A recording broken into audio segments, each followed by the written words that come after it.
We're back with All Things Considered from NPR News. I'm Laura Sullivan. Good Eats isn't your typical cooking show, and its host, Alton Brown, does a lot more than recite recipes. Quirky skits, puppets, and props all serve up the history and science of food. He likes to talk to the camera inside the refrigerator to explain where things come from, like, say, cream cheese. When a New York dairyman named William Lawrence invented a spreadable mild cheese containing at least 33% milk fat and not more than 55% moisture called cream cheese back in 1872, he had no idea that he was saving Southern cake baking, but he was, because unlike butter, which melts at a relatively low temperature, cream cheese can hold its own shape until it reaches well above 250 degrees. That means that buttercream style frostings can be prepared and kept in hot summer months. See how much you just learned?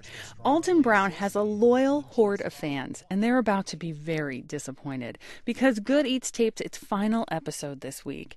Alton Brown is with me now from his offices in Atlanta. Welcome to the program. Thank you. Thanks for having me on. Alton, how can you do this?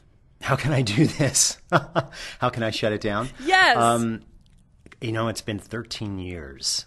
It's one of those shows that to do it right is pretty much an all-consuming task. I've got so many other projects that I really want to do, and yet I'm not willing to let Good Eats slip down to even 95%. But I think that the new projects that I'm going to be doing are going to segue nicely. I'm not abandoning it. I'm just evolving. You have taught people how to make macaroni and cheese without burning the cheese and the noodles, and you've also done even a diet program. I mean, how have you come up with all this stuff?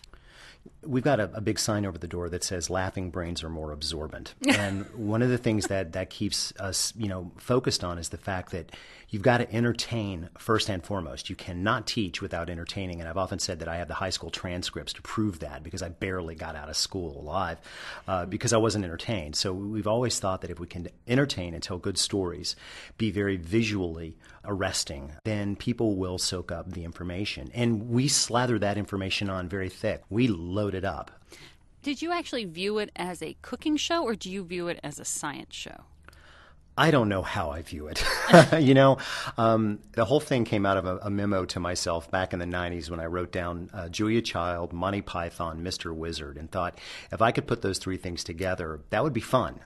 Every episode that you've done has been so self-contained. It has its own sort of vision for the entirety of the episode. And you did one that was on waffles. It opens with you dressed up as a fictional superhero. I'm the Waffler. I'm a crusader, battling to save common, everyday, decent folk from the soul-stifling power of mediocre waffles. Where did you come up with the idea for an episode to save the common folk from mediocre waffles? Well, waffles are wonderful, and most people's expectations for waffles have gone really downhill. And any time that I see a good common food get lower and lower in quality, you eventually have to stop and say, whoa, let's fix this. And so the waffle has certainly suffered. You've earned a reputation over the years as sort of a mad scientist, and we have an example from an NPR segment you did back in 2002 on this show where you attached a blow dryer to a makeshift tin trash can to grill tuna. That's heat. What's interesting is not only are we creating more radiant energy by speeding the combustion of the charcoal, but we've created convection. We may have just invented the first convection grill. Where did that come from? We call these hacks, and it's always come out of essentially being lazy and cheap. I want an end result, and I don't want to spend a bunch of money to get it, and I don't want to leave the house. So I go to the basement and the garage, and I find tools to do what it is I want to get done. And then you kind of back it up from there. You MacGyver it. You have this ability to bring things down to just the average person's level when it comes to food. I never think you have to bring anything down. People are not dumb. They are smart. And if you talk up, they'll come up. But you have to entertain them, and you can't preach to them. That's where you lose them. But it's not a matter of making things accessible. I think everything's accessible. You just got to tell the story right.